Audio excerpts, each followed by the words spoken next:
WhatsApp everyone, welcome back to the channel. आज हम कर रहे हैं आगे के क्वेश्चंस चैप्टर 6 के अकाउंटिंग इक्वेशन के। इससे पहले हमने अकाउंटिंग इक्वेशन बेस्ड क्वेश्चन किए थे, फार्मूला बेस्ड किए थे। ठीक है, आज हम उसके आगे का देखेंगे। आज हम अकाउंट देखेंगे किस तरीके के हमारे अकाउंट्स बनते हैं। हमारे टी शेप अकाउंट देखेंगे। हमारे जो अकाउंट्स में है टी शेप्ड अकाउंट बनते हैं, टी की शेप में अकाउंट बनते हैं,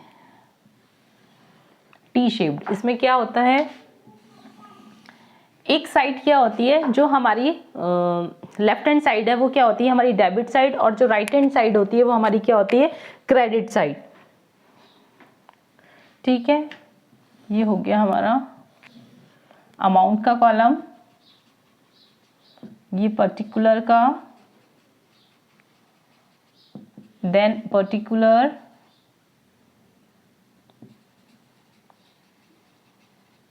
then amount.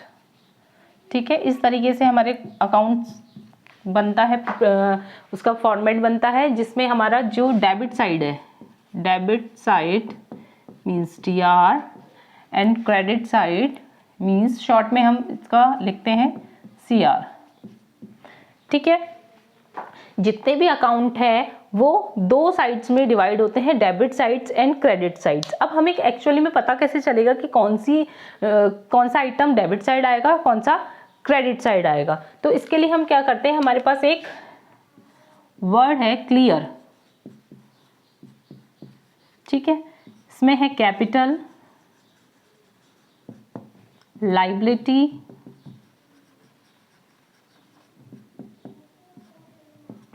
Expenses,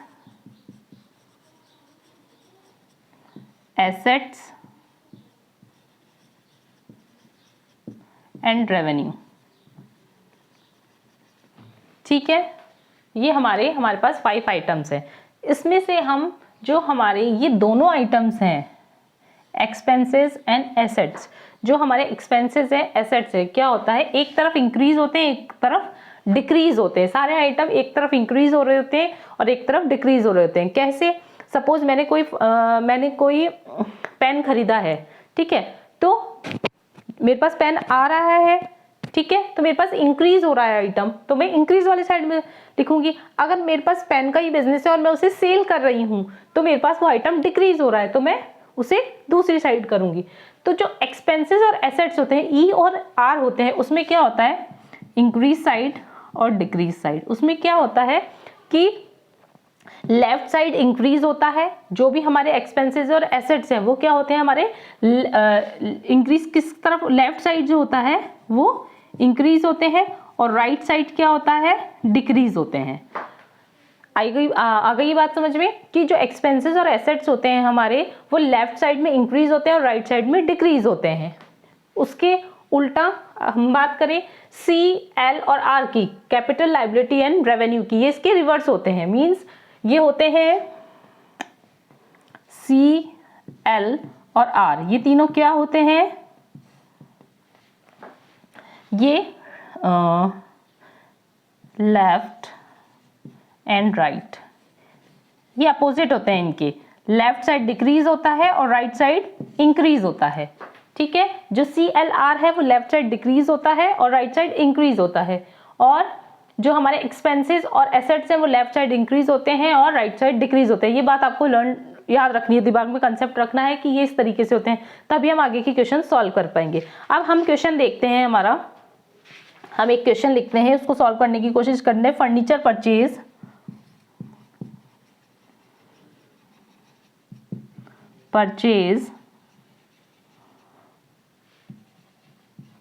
for ₹20,000। Second लिखते हैं फर्नीचर सोल्ड कॉस्टिंग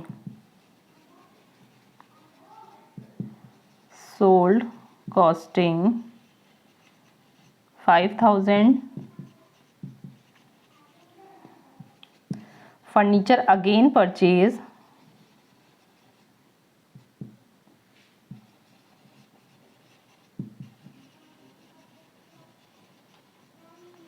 for ₹8,000। फिर हम लिखते हैं ओल्ड फर्नीचर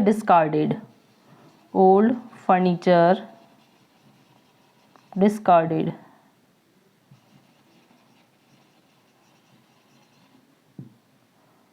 फॉर ₹2500।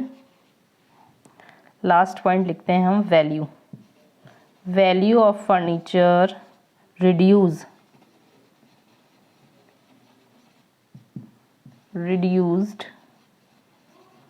by 2000। अब देखिए आप फर्नीचर परचेज किया है 20,000 का, तो फर्नीचर परचेज किया है, हम फर्नीचर अकाउंट बनाते हैं। बस इसमें आपको कुछ भी चेंज नहीं करना, यहाँ लिख देना है फर्नीचर अकाउंट। ठीक है, फर्नीचर अकाउंट बनाना है हमें। तो हमने फर्स्ट क्या देखा, फर्नीचर परचेज फॉर ₹20,000। तो फर्नीचर हमारे पास आ रहा है, फर्नीचर परचेज किया है, खरीदा है, आ रहा है हमारे पास। तो क्या हो गया, हमारे पास इंक्रीज हो रहा है। तो इंक्रीज किस तरफ बढ़ाना है, लेफ्ट साइड। तो लेफ्ट साइड हमने क्या लिख दिया, फर्नीचर परचेज। फर्स्ट वाला जो हमने है फर्नीचर परचेज लिख दिया यहाँ पर टू कैश करके। ठीक है, फर्नीचर परचेज कितने का था, 20,000 का। हमने 20,000 यहाँ अमाउंट लिख दिया। अब सेकंड जो हमारी फर्नीचर सोल्ड कॉस्टिंग, फर्नीचर हमने बेचा है। ठीक है, तो हमारे पास डिक्रीज हो रहा है। डिक्रीज वाला आइटम कहाँ आता है, राइट साइड। तो राइट साइड हम कहाँ से लिखते हैं, बाय कैश। वही फर्नीचर का ही यहाँ लिख देंगे फर्नीचर सोल्ड। कितने का था हमारा, 5,000 का। ठीक है, आई थिंक आपको ये कंसेप्ट क्लियर हो गया होगा कि फर्नीचर हमारे पास आ रहा है, हमने परचेज किया है, तो इंक्रीज हो रहा है हमारे पास एसेट्स इंक्रीज हो रहा है। तो जब एसेट्स इंक्रीज होता है तो वो किस तरफ होता है, लेफ्ट साइड। और एसेट्स डिक्रीज हो रहा है, बेचा है हमने, सोल्ड किया है फर्नीचर को, तो वो किस तरफ हो रहा है, राइट साइड में हो रहा है।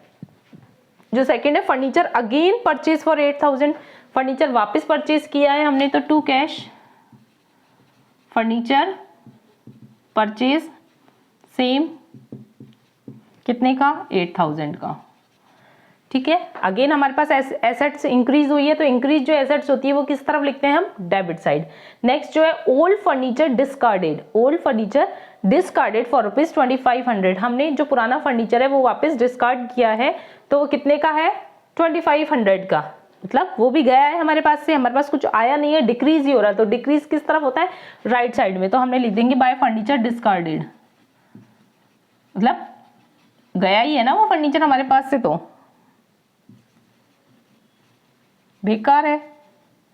तो कितने का है, डिस्कार्डेड 2500 का। ठीक है, लास्ट है हमारी value of furniture reduce by 2000 से जो फर्नीचर की वैल्यू थी वो कम हो गई है। मतलब ये भी डिक्रीज हो रहा है, जो हमारा फर्नीचर था वो उससे कम हो गई है, तो ये भी डिक्रीज हो रहा है। तो डिक्रीज का अमाउंट भी किधर आएगा, इधर, बाय डेप्रिसिएशन। ये किस नाम से आएगा, डेप्रिसिएशन के नाम से। ये हम आपको आगे पढ़ाएंगे डेप्रिसिएशन क्या होता है। ठीक है, 2000 रुपीज। आप टोटल करिए इसका, ये आगे 28 और ये हो गया 5, 6, 7, 8, 9, 9500 हो गए। ठीक है, तो अब हम क्या करेंगे, हमें क्या होता है, बराबर करना होता है। ठीक है, तो यहाँ हो गए 2800 टोटल, 28,000 सॉरी। ठीक है, तो हमें इसमें भी करना होगा, तो हम क्या कर देंगे, बाय बैलेंस करके, और जितना अमाउंट हमारा रिमेनिंग है, हमारा कितना अमाउंट रिमेनिंग है, 59 में से 5, 6, 7, 95 में से 28 माइनस करेंगे तो हमारा आ जाएगा 18,500। ठीक है, तो ये हमारा टोटल हो गया 28,000। तो हम इस तरीके से ये क्वेश्चन सॉल्व करते हैं कि अगर इसी की जगह हमारा कुछ और क्वेश्चन होता, सपोज हमारे एक्सपेंसेस दिए हुए होते, तो एक्सपेंसेस किस तरफ होते वो हम उस अकाउंट में उस तरफ लिख देते, या फिर हमारी कोई कैपिटल होती तो कैपिटल का इसके रिवर्स होता है। तो मैंने आपको बस ये कंसेप्ट याद रखना है कि CL और R जो है वो क्या होता है, वो लेफ्ट साइड में डिक्रीज होते हैं और राइट साइड में इंक्रीज होता है। उसका उल्टा जो एक्सपेंसेस और एसेट्स है वो डेबिट साइड में क्या होते हैं, डेबिट साइड में क्या होता है, लेफ्ट साइड। जो हमारा डेबिट साइड है वो क्या है, लेफ्ट साइड है, लेफ्ट साइड में इंक्रीज होते हैं, क्रेडिट साइड में क्या होता है, डिक्रीज होता है। होप आपको ये समझ में आ गया होगा। इससे रिलेटेड आप क्वेश्चन सॉल्व कीजिएगा, जो समझ में नहीं आएगा वो आप कमेंट करिएगा, मैं उसे सॉल्व करने की जरूर कोशिश करूंगी। आज हमारा ये चैप्टर कंप्लीट हो गया, कल से हम नेक्स्ट चैप्टर स्टार्ट करेंगे। Thank you.